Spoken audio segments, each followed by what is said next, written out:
ప్రకాశం జిల్లా కొమరోలు పట్టణంలో బుధవారం ఉదయం 10 గంటలకు పోలీసులు దొంగతనాలు అరికట్టే అంశంలో ప్రజలకు అవగాహన కల్పించారు.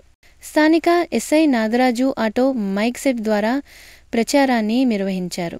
ఇంటికి తాళం వేసి ఇతర ప్రాంతాలకు వెళ్లేటప్పుడు స్థానిక పోలీసులకు సమాచారం ఇవ్వాలని ఎస్ఐ నాగరాజు ప్రజలకు విజ్ఞప్తి చేశారు. అలానే మీ విలువైన వస్తువులు బంగారం, వెండి, నగదు ఇంట్లో ఉంచి ఇతర ప్రాంతాలకు వెళ్లరాదని, వెళ్లేటప్పుడు వాటిని జాగ్రత్తగా బ్యాంక్ లాకర్లో కానీ లేదా మీ బంధువుల ఇళ్లలో కానీ భద్రపరుచుకోవాలని ఎస్ఐ నాగరాజు ప్రజలకు సూచించారు. ప్రజలకు పోలీసు వారి విజ్ఞప్తి.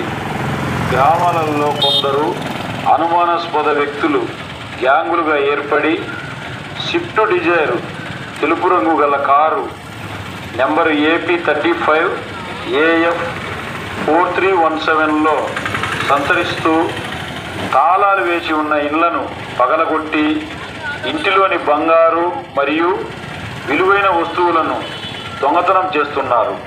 కావున మీరు ఏదైనా అత్యవసర పనుల నిమిత్తం ఇండ్లకు తాళాలు వేసి ఊర్లకు వెళ్ళేవారు కొమరోలు పోలీసులకు సమాచారం తెలియపరచగలరు. మరియు ఆరు బయట నిద్రించేవారు మీ యొక్క విలువైన ఆభరణముల పట్ల తగిన జాగ్రత్తలు తీసుకొని, అలాగే మీ గ్రామాలలో ఎవరైనా కొత్త వ్యక్తులు అనుమానాస్పదంగా సంచరిస్తూ ఉన్నట్లయితే కొమరోలు పోలీస్ స్టేషన్ వారికి సమాచారం ఇవ్వవలసిందిగా తెలియపరచడమైనది.